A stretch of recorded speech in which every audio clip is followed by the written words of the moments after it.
This just in from the BBC. Breaking news. Celebrated Greek philosophers Plato and Aristotle have traveled through time to lend their expertise to the battle with coronavirus. Plato commented, "This deadly virus is a shadow over us all. I promise to make it my top priority to stand in the corner and think really, really hard about it until, I don't know, something cool happens or something." Aristotle responded, "We need to look closely at the virus itself to see how it is formed and how it can be stopped. Bring me your weakest people, your dumbest people, your criminals, and I'll get down to the dirty business of infecting them and cutting them open." We can even start with Plato. An indignant Plato replied, "Come at me, bro." Aristotle threw his hands in the air and said, "Get some." Tensions rising, Plato replied, "You think you can take me?" To which Aristotle answered, "I'm a savage. Classy, bougie, ratchet. Sassy, moody, nasty." Socrates surprised everyone by entering the room, but, acting stupid, he just asked, "What's happening?" Brace yourself. Get a blast up anytime now. Collect yourself. Things will never be the same in a sad, sad world.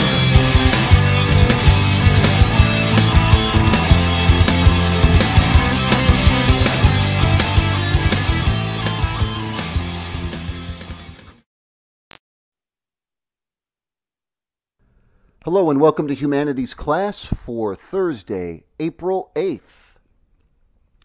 On Tuesday, I asked you to imagine that Plato and Aristotle had traveled through time to help us fight the coronavirus. And then I asked you to tell me which one you think would be most likely to find a cure, Aristotle or Plato, and to share your reasons for that. Obviously, there's no right or wrong answer to this question. This is a hypothetical. It's a hypothetical about time travel. So I appreciate everyone's thoughts, everyone's responses. We're going to take a look at some of your responses to that question today.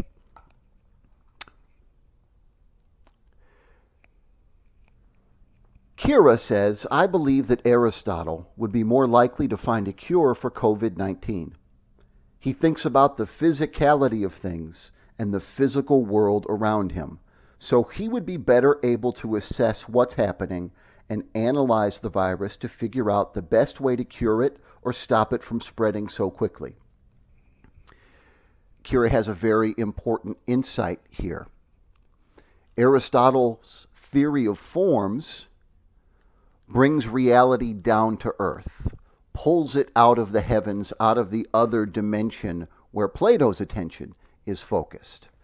And this won't be news to anybody. It is here on earth that we are having this struggle with this virus, not in the realm of ideas.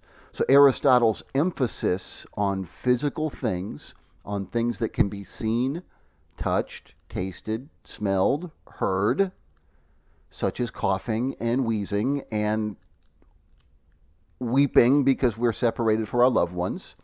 That's where this is happening. Okay. So Aristotle's attention is going to be directed to the place where the virus is actually an issue, in a way that Plato's, it seems, would not. Shadalese says, "I think Aristotle could find a cure for corona because he believes that matter matters and in physical things, and he also studied medicine and the human body, which would have been really helpful. Plato believes more in non-physical things and is more of an ideas or theories guy." And Shadalese builds on Kira's insight and is right on the money. Matter matters. That's the short summary of Aristotle's thought that I shared with you in the last video. Shadalese also points out that Aristotle has a background in medicine. Plato's background once he got into philosophy, his actual background was as a professional wrestler. And his name, Plato, is not his real name. His name was Aristocles, and Platon is a Greek word that means broad or wide. So Plato used that as his name as a wrestler, just like Hulk Hogan's name isn't Hulk, it's Terry, but he goes by Hulk. Plato's name is Aristocles, but he goes by Plato because he's big.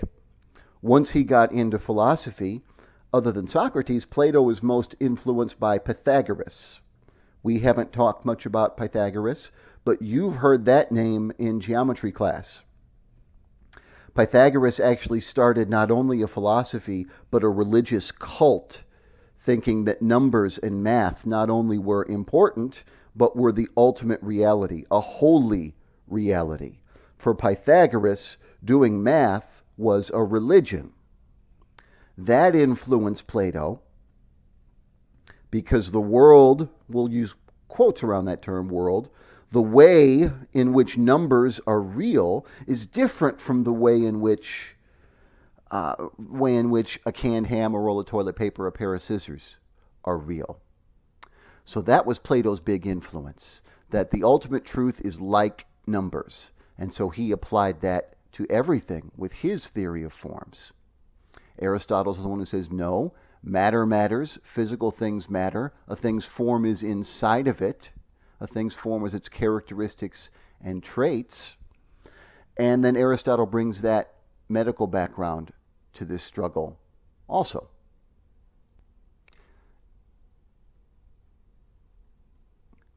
Yami says the person who would be most likely to find a cure would be Plato. Plato would be most likely the person to find the cure because he believed that knowledge could be found through intellect and by reason. This means that he would have a more logical aspect and view when thinking and making him a better candidate to find the cure. Yami has an important point here for us to remember about Plato.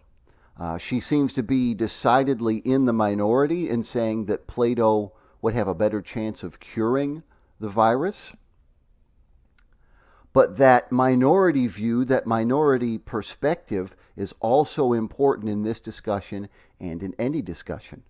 Nobody wants, I hope, nobody wants a world where there's only one point of view and you're not allowed to offer an alternate opinion. Because those alternate opinions, even if they don't win the day, they often have important truths to tell us. And Yami has an important truth to tell us. She reminds us, because many of our comments, many of our responses to this have said, well, Aristotle's your guy because Aristotle's more rational. And actually, Yami is correct here. Plato and Aristotle are both rational.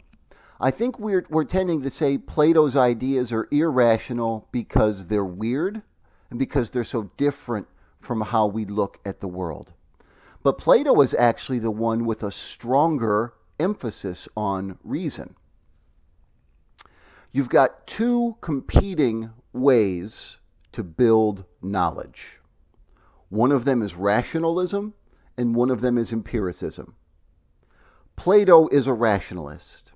He believes that knowledge is derived from reason and logic. Okay? You can't trust your senses. We've had this conversation before. We're often wrong about things. You see someone waving at you, so you wave back, and then it turns out they were waving at the person behind you and not you, and now you're embarrassed. It's because your senses misled you.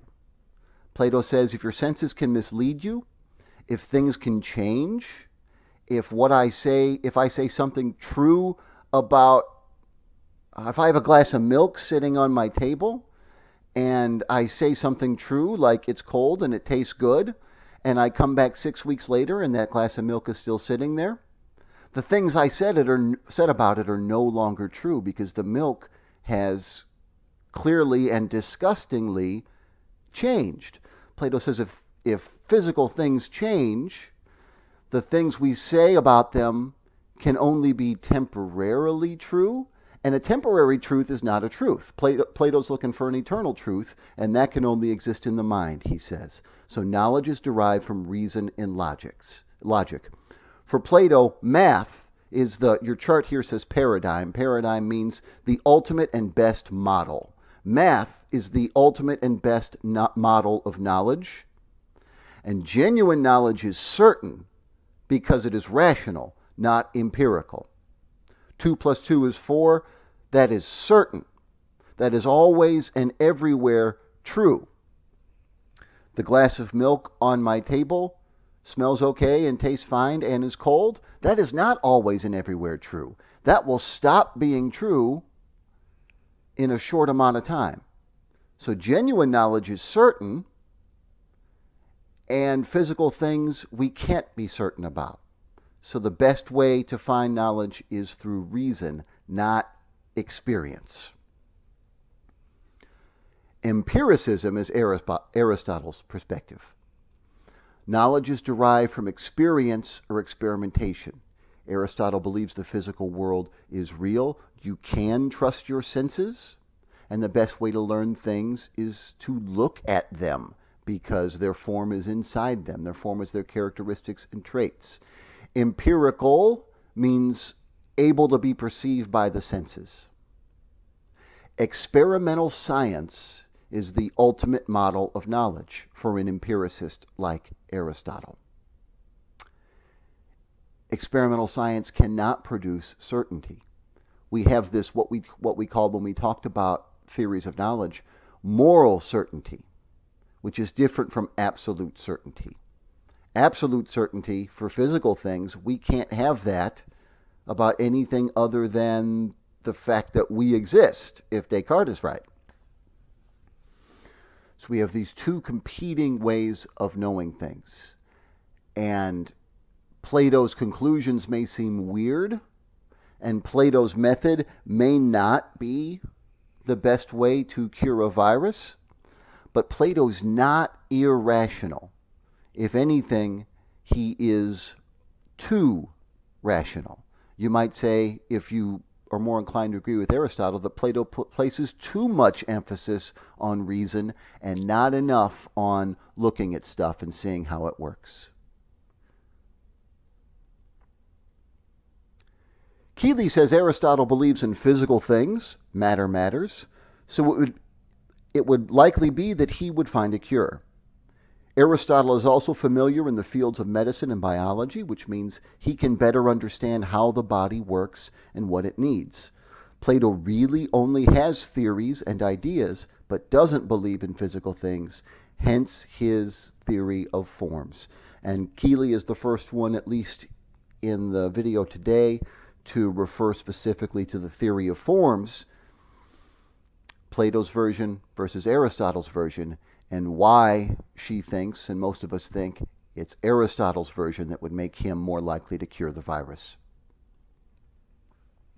Stephen comes in with a little bit of cold, hard realism. Neither, because both of them would have such a weak immune system compared to people of today, they would die of corona or the common cold for not knowing of vaccines and have low knowledge of personal hygiene compared to today. Stephen's not wrong.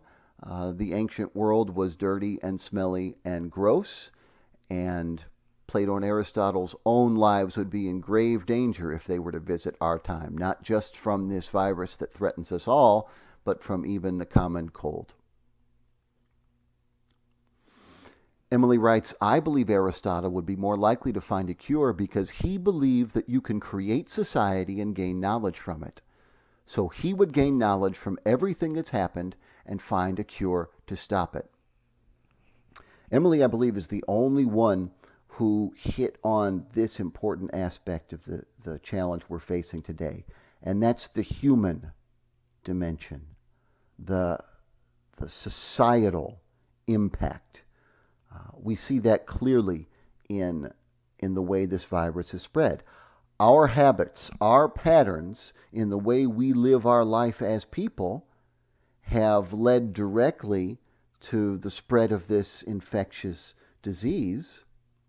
And if you need proof of that, Look how quickly and how totally and how completely we have reinvented the way we do society in this time of quarantine in order to stop the spread of the virus.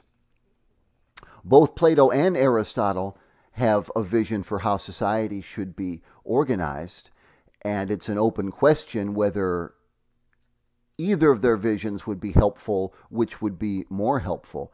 But this insight about how society impacts health is very important, so I appreciate you, Emily.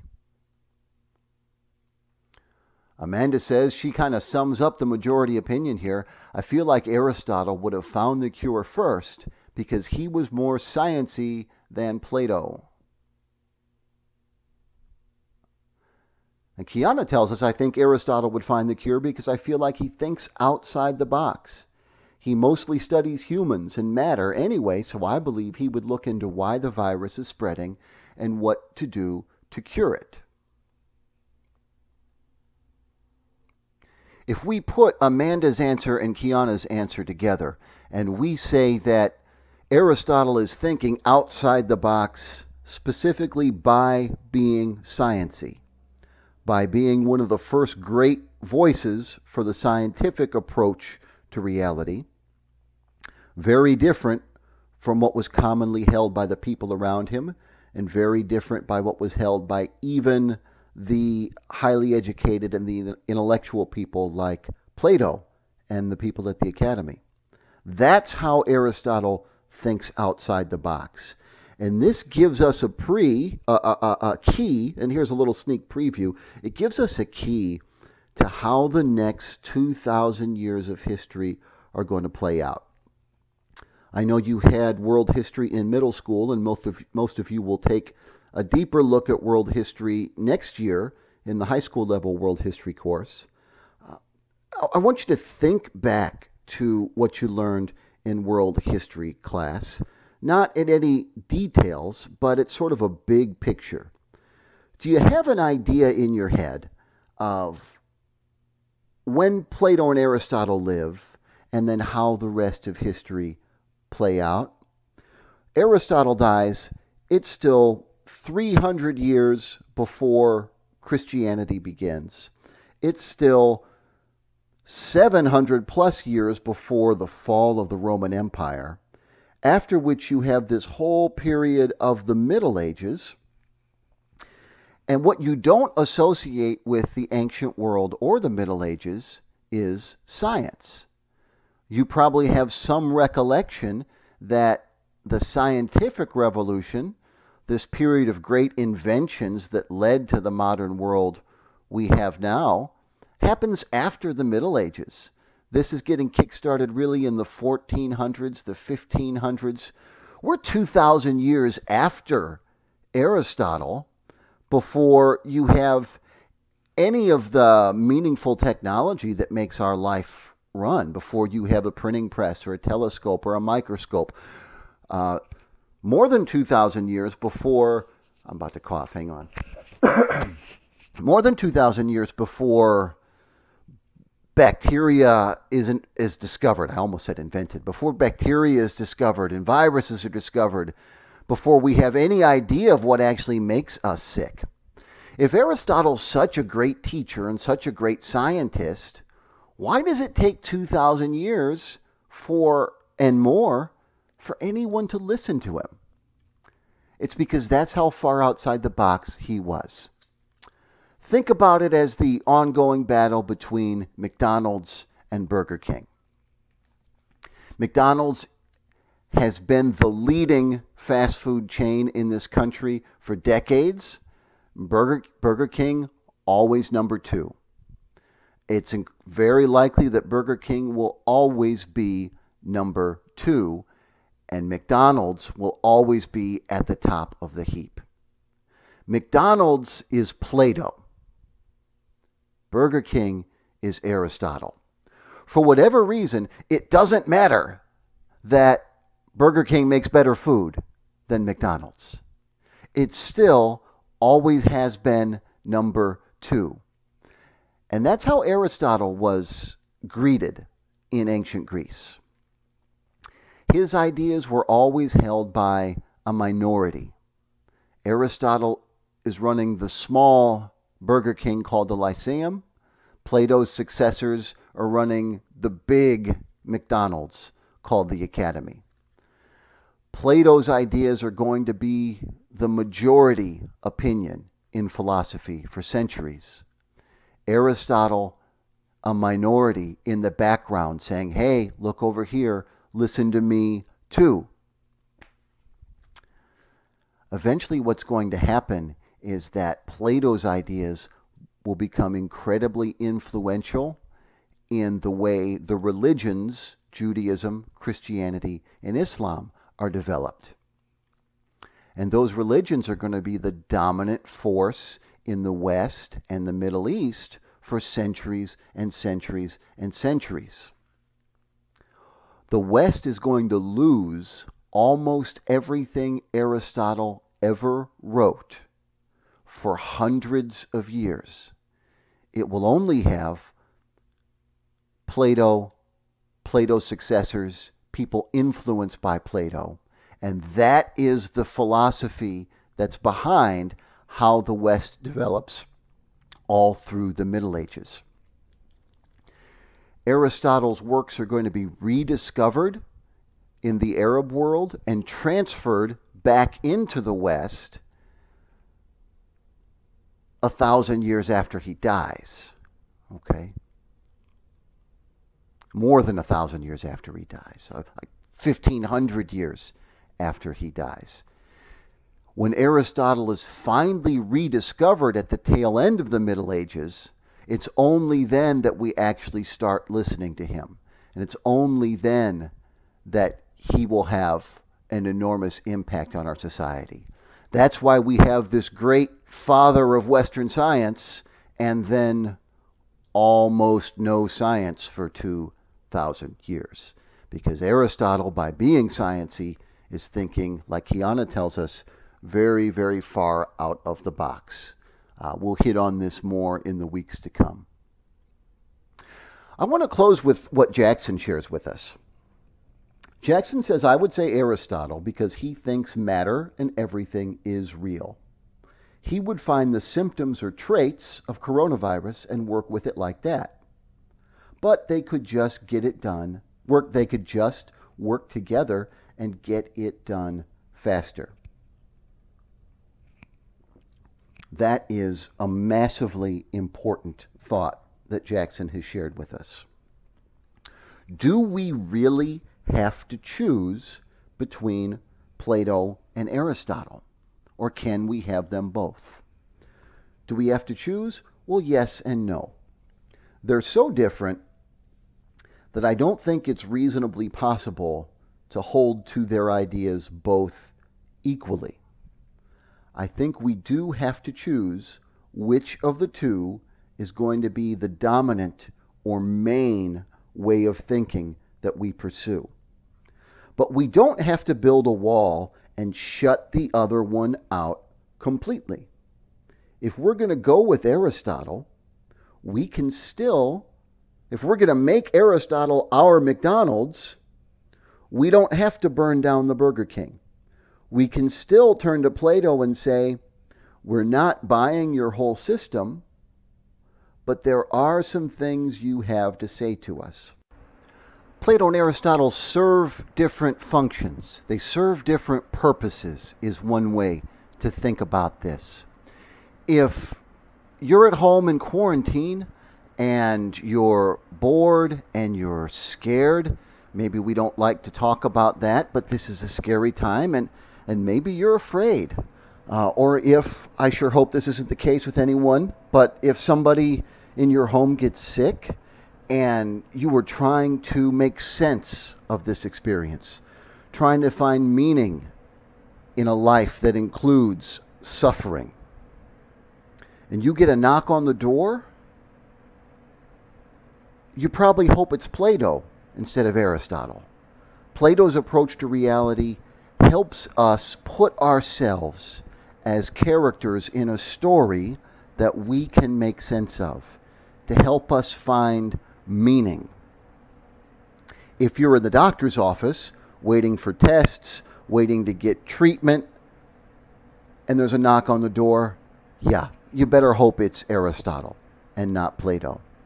Okay? Aristotle can help us do the things that need to be done to survive this. Plato is more likely to help us to survive this in a way that we say our survival is worth it and means something to us.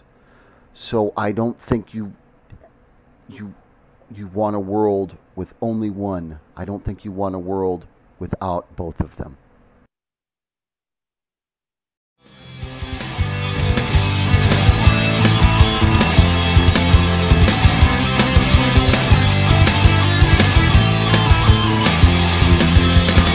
Around a ladder bit, trying to make the pieces fit to a puzzle with a million missing pieces. When I'm feeling fine is when I discover that I'm afraid to blow my cover, and there's something very wrong with this. So sit back in your home, or get back in your cave.